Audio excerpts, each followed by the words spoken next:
Nais ko sana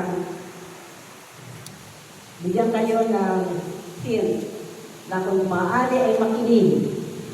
Tetestingin natin kung okay pa ang ating pakikinig, ang ating mga tenga, ang ating mga mata, ang ating mga utak sa pag-aalala ng mga detalye ng mga lalo na ng mga pag-uusapan natin ngayon tungkol sa ating pananampalataya.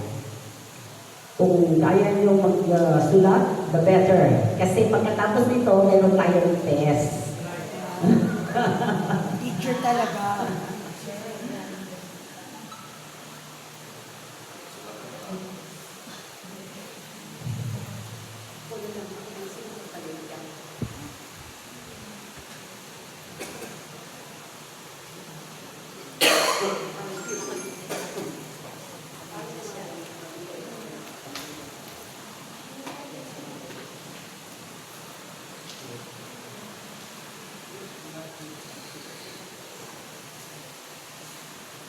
Tayo pong mga Katoliko ay mapalad. Bakit? Kasi tayo pag may problema, lalo ng kung mabigat, ay marami tayong maaring lapitan bukod sa ating mga pamilya at kaanak. Nariyan, maski si San Pablo noong kanyang kapanahunan, ay humihingi ng tulong sa kanyang mga nasasakupan. Humihingi ng panalangin kapag siya ay may problema. Sa panahon ngayon, nagdagdagan na naman ang ating mga santo. So sad lang, nakakalungkot, walang mga millennials dito. Iisa lang yata si Brother Patrick at si Brother Marlon. Sapagkat itong ating saint of the internet o patron saint ng mga millennials ay pinadadagdag na ni Sister Lina sapagkat bago lang siya. Sino nakakahula? Carlo Acutis. Namatay siya sa edad na 15 years old. Sayang, ano?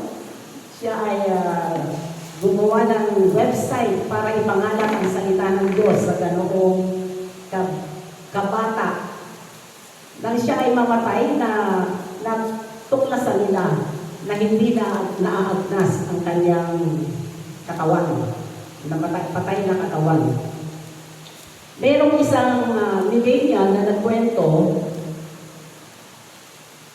na napanaginipan daw niya na siya ay inaatake ng masamang espiritu. Nais siyang patayin at sakalin. Maya-maya ay lumabas si Carlo Acutis at sinabing, "Do not touch the daughter of God." Biglang nawala yung masamang espiritu. Alam niyo ba kung kailan nangyari ito? Noong araw ng kanyang beatification. Na malapit na siyang maging saint. At ngayon yata ay santo na. Santo na siya ng mga millennials. Kaya na nakakalungkot, wala tayong mga millennials dito, dalawa lang. So far, nag-i-enjoy din natin. Sisimulan natin.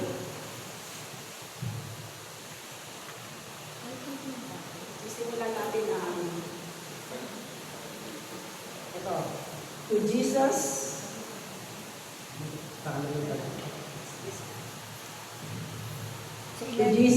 through Genesis. Kung tayo ay mananalangin kay Jesus, parang ipinapayo, kasi nabasa ko yun noon, na kung tayo ay mananalangin sa Diyos Ama, sinasabi, magiging effective daw ang ating panalangin kung sasabihin natin sa bandang huli, ito po ay hinihingi ko sa pangalan ni Jesus. So, yung pangalan ni Jesus. Kilala niyo na ba kung sino si Maria? Sasabihin niyo, ay, alam na namin. Sino nakakakilala kay Maria? Pero yung malalim. Okay. Sisimulan natin ang ating paksa.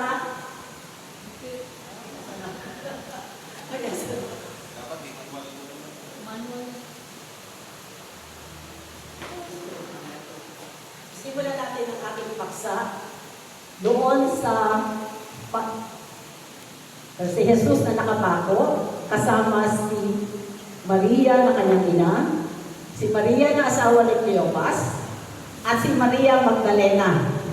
Nang makita ni Jesus ang kanyang ina at ang pinakamamahal niyang alagad na si John the Apostle, si Juan, sinabi niya sa kanyang ina, ituring mo siyang parang sariling anak. Kumbaga, inihahabilin niya yung kanyang anak sapagkat siya ay mamamatay na. Pagkatapos sinarap niya yung kanyang pinakamamahal na alagad na si John o si Juan. Sinabi niya, ituring mo siyang sariling anak. Noon din, iniuwi ni Juan si Maria sa kanyang tirahan at sinama niya na doon sa kanyang buhay. Si Maria, ayan ang Diyos. Si Joaquin at si Ana, ang mga magulang ni Maria. Sino nakakaalam mo? Yes. Yes. Sila ay nagmula sa maliit na nayon ng Nazareth, Galilea. Next. Yan. Sa di kilalang baryo. Kasi sinasabing 300 lang daw ang nakatira dyan hanggang 400. Kaya sinabi maliit na baryo. Hindi kilala. Nasa liblib.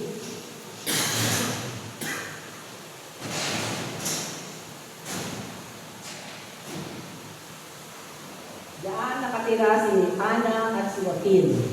Si Maria, ang buhay ni Maria, ay hindi makikita sa Biblia. Subalit may mga tradisyon at kasulatan na tumutukoy sa kanyang kapanganakan. Ayon sa mga sinaunang Kristiyano, ang buhay ni Maria ay nasa tinatawag na proto-evangelium. Proto-evangelium. Ibig sabihin, sinaunang gospel, wala pa kasing Biblia noon. Kaya binabase lang nila yung mga impormasyon base sa salita, word of mouth.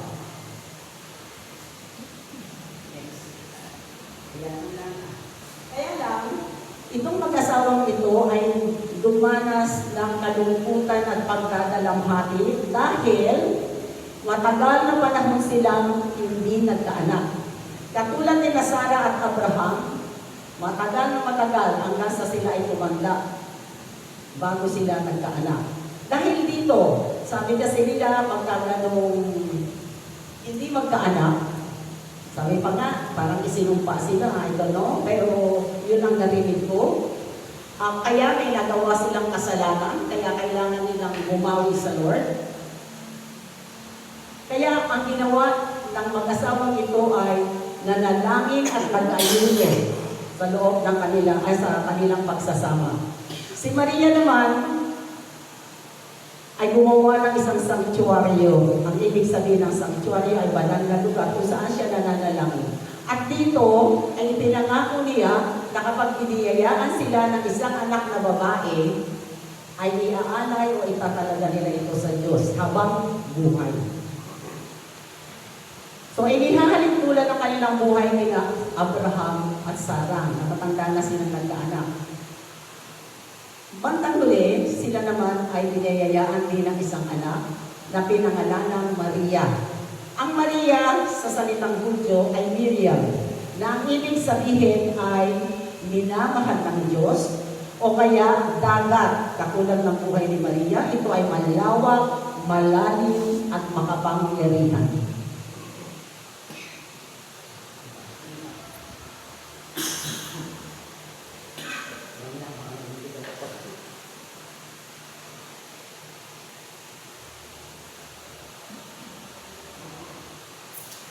So sa gulang na isang taong gulang,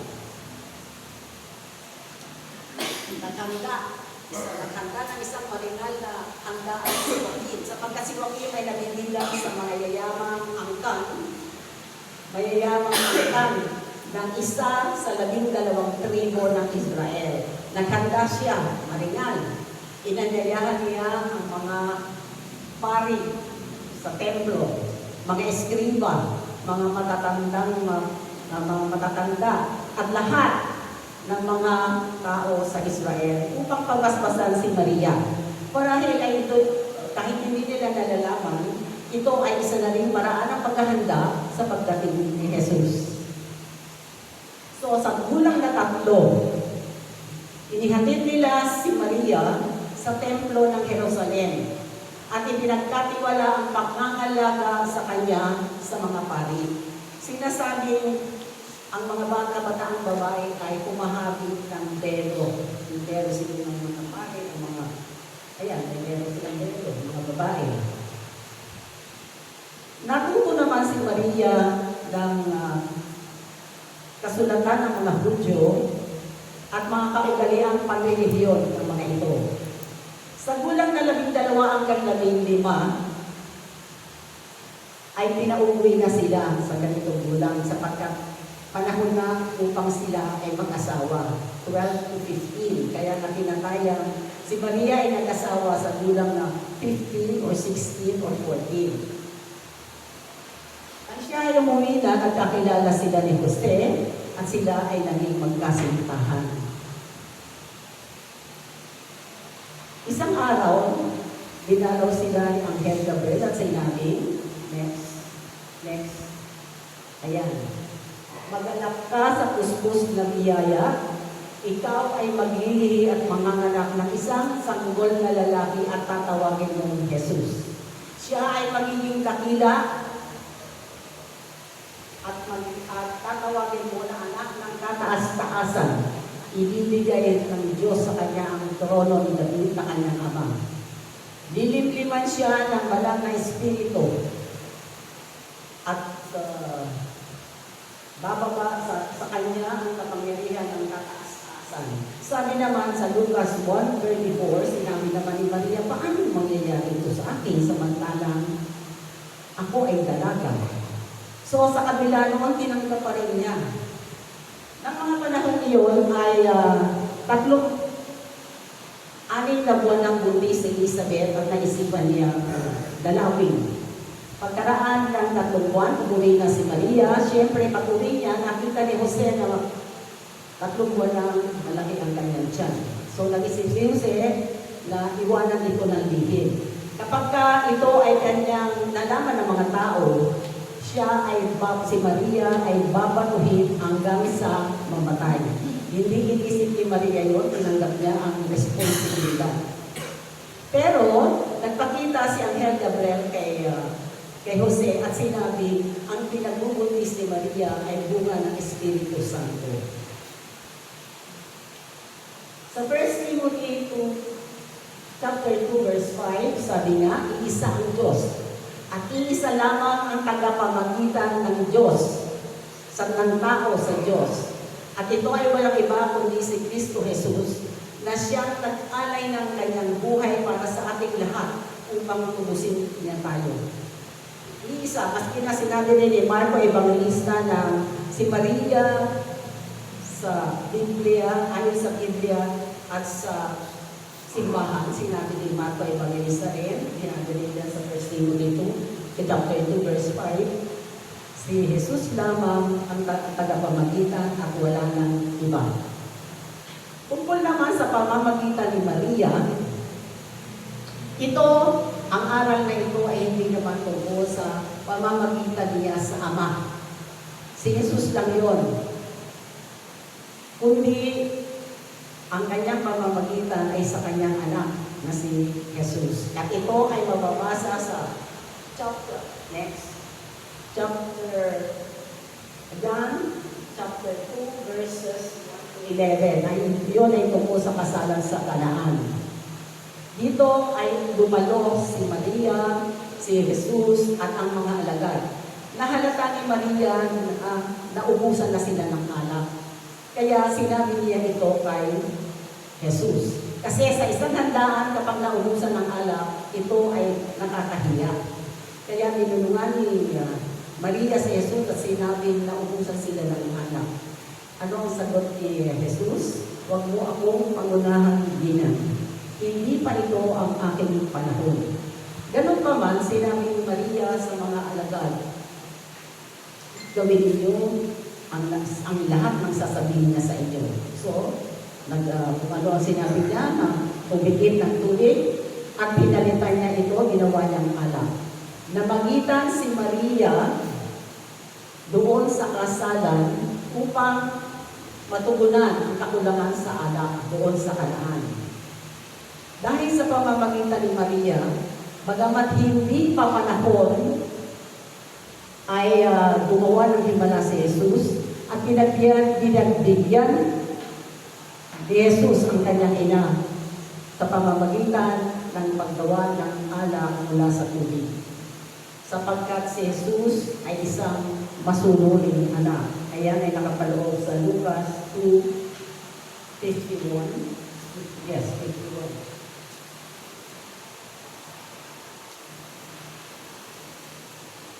Si Maria, nung matapos na ang kanyang misyon sa lupa, siya ay namatay na.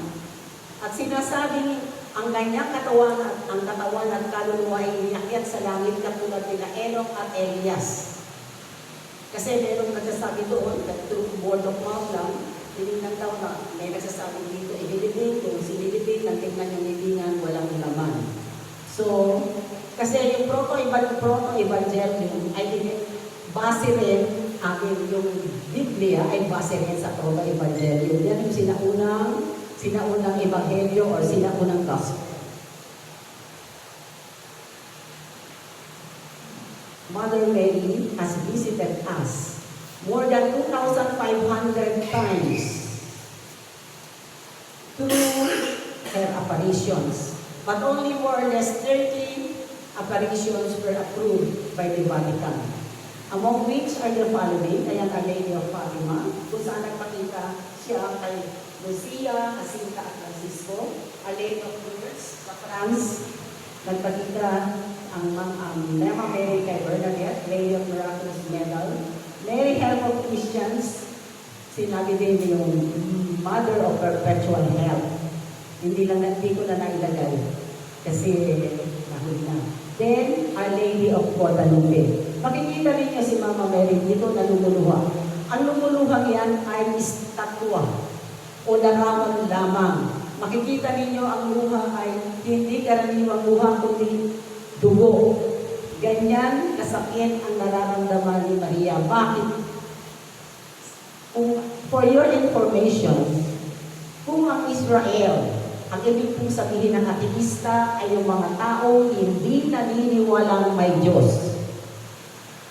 Ang Israel na sinasabi natin bayang iling ng Diyos ay 65% ang mga atheist o ateista.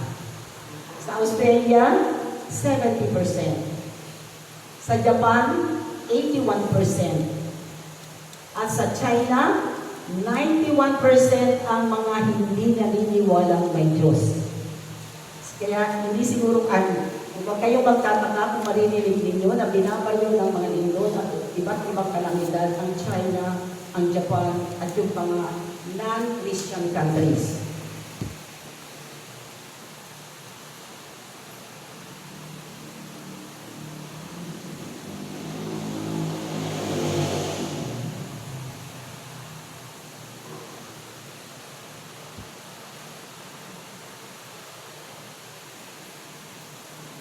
Kaya nga doon sa ating rosary, sinasabi natin, Mother Mary, through your intercession. So, hinihingi natin yung pamamagitan ni Maria.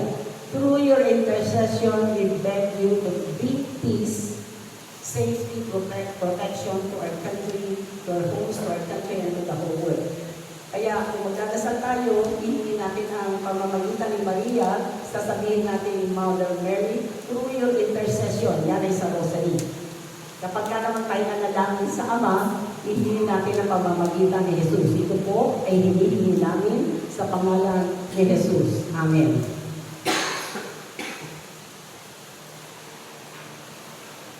Ano ba ang mensahe ng mga aparisyon ni Maria? Unang-una po, prayers and sacrifices for the conversion of sinners. Repentance and reconciliation, love, peace, and unity. At doon sa tinuro rin ni Maria kung paano dasalin ang rosaryo na siyang pananggalan natin sa kadiliman. Laban ito sa kadiliman, laban sa dyablo, laban sa masamang espiritu. Hanggang sa kapanahunan, ginagawa natin yan at pinapayuhan tayo magdala lagi ng rosaryo. At kayo na rin ang makakapagpatunay sa proteksyon na ibinibigay nito sa akin. I need that mention, no? Narito po ang mensahe, next. Ayan. Dito kasi si Juan Diego ay isang magsasakang mahirap. Aligagang-aligaga siya sapagkat yung kanyang amahin na si Juan Bernardino ay naghihingalo. At tatawag siya ng pare, malayo. Kaya iniiwasan niya na magkita sila ni Mama Mary. Ginalang siya ni Mama Mary at ito ang naging mensahe niya. Ito ang mensahe ng ni Mama Mary kay Juan Diego at sa ating lahat. Sa ating lahat. Ito ay ang Lady of Guadalupe, ang pitakasin ng Amerika, North America, South America, Central America. Sabi niya, sabi ng Mama Mary kay Juan Diego, huwag kang matakot, magdalabhati, mangamba o panghinaan ng loob. Hindi ba narito ako na iyong ina? Huwag kang matakot sa anumang uri ng karamdaman, sakit, hirap. Narito ako na iyong ina. Hindi ba ako ang bukal ng iyong buhay? Sabi ni Mama Mary. Wala ba ako rito ang iyong ina? Hindi. Wala ka ba sa loob ng aking balabal at sa duyan ng aking mga bisi? Ano pa ang kailangan mo? For your information, pinagaling ni Maria ang naghihingalong tiyahin o mahin ni Juan Diego na si Juan Bernardino. Naging ang mga katutubo sa Mexico ay nagbalik loob. Dati, iniaalay ng mga Aztec ang tawag doon, ang kanilang buhay. Ino-offer nila sa Diyos-Diyosan. Inaalis yung puso at ino-offer doon. So, nung magpakita ang mahal na Birhen ng Guadalupe, libo-libo ang nagpapabinyag at nagbalik loob sa pananampalatayang Kristiyano.